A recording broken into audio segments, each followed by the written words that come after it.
자, 이어서 나우차이나 시간입니다. 유진투자증권의 백은비 연구원입니다. 연구원님, 안녕하십니까? 네, 안녕하세요. 유진투자증권 백은비입니다. 네. 자, 오늘 연구원님의 한 줄 평은 필사적인 지지선 사수. 지난주에도 그렇고 계속해서 뭔가 위태롭다, 뭔가 개선하는 게 쉽지가 않구나라는 뉘앙스의 한 줄 평을 많이 주시는 것 같습니다. 조금 더 자세하게 토요일 날에도 또 관련된 지표 나왔더라고요. 좀 자세하게 짚어주십시오. 네, 일단 중국의 디플레이 압력이 다시 커지면서 이 증시의 하방 압력으로 좀 작용하고 있는 것 같습니다. 11월 중국 CPI가 전년 동월 대비 0.5% 하락하면서 시장 전망치를 하회를 했고 전월치보다 하락폭 키우면서 두 달 연속 마이너스 기록했습니다. PPI도 마찬가지로 이제 3% 하락하면서 시장 예상치 전월치 모두 밑돌면서 14개월 연속 감소세를 보였고요. 이렇게 디플레 압력이 커지면서 외국인 자금 유출세 지속이 되고 있습니다. 상해종합도 심리적 지지선으로 불리는 3천선 하향 돌파했고요. 증시 부양을 위해서 중국 기업들이 이제 자사주 매입 행렬을 이어가고 있습니다. 올해에만 총 1,300여 개의 기업이 자사주 매입 계획을 발표했고요. 이는 전체 A주 기업의 20%에 달하고 매입한 자사주 규모는 약 620억 위안에 달합니다. 10일 저녁에도 35곳이 자사주 매입 계획을 발표를 했고요.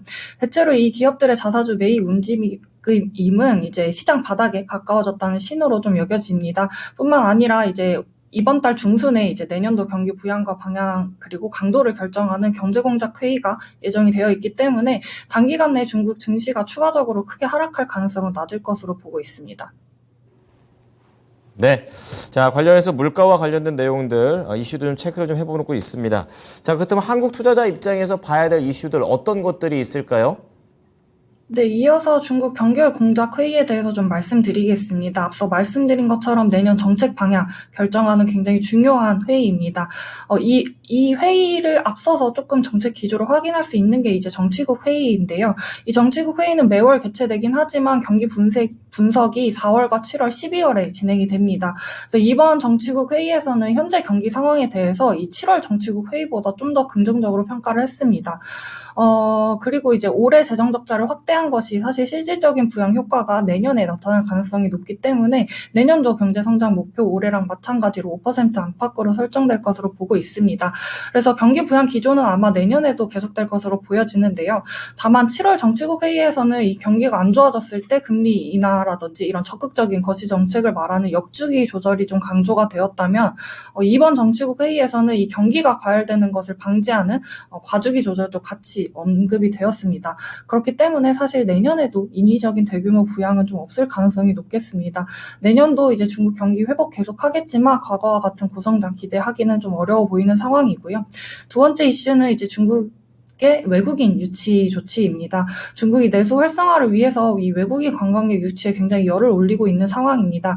지난 3월 달에 중국이 이제 관광 비자 발급을 정상화를 했는데 올해 상반기에 이제 중국으로 들어온 외국인 관광객 규모가 2019년에 5.5% 수준이었습니다. 그래서 인바운드 여행 확대를 위해서 이제 11월부터 내년 연말까지 한국을 비롯해서 태국, 일본 등 여러 국가들을 대상으로 비자 발급 수수료를 25% 인하하기로 결정을 했습니다. 그래서 한국 같은 경우는 이제 단수 비자 같은 경우는 35,000원에서 26,000원으로 1년 복수 비자는 10만 원에서 7만 5천 원으로 수수료가 저렴해졌습니다. 이 외에도 이제 중국에서 앞서 1일부터 이제 프랑스나 독일, 이탈리아, 네덜란드, 스페인, 말레이시아 이 6국가에 대해서 1년간 시범적으로 비자 면제를 시행하기로 했습니다. 그래서 해당국 같은 경우는 이제 중국인의 내양 관광 비자를 면제하지 않았는데 중국만 일방적으로 면제를 한 상황이고요. 이로써 이제 중국의 일방적인 비자 면제 대상 국가는 기존 대상국인 브루나이랑 싱가포르를 포함해 8개 국가로 늘어났습니다. 이 조치 시행 이후에 이제 3일간 해당국 입국자는 시행 이전보다 하루 평균 39% 증가를 했다고 하고요.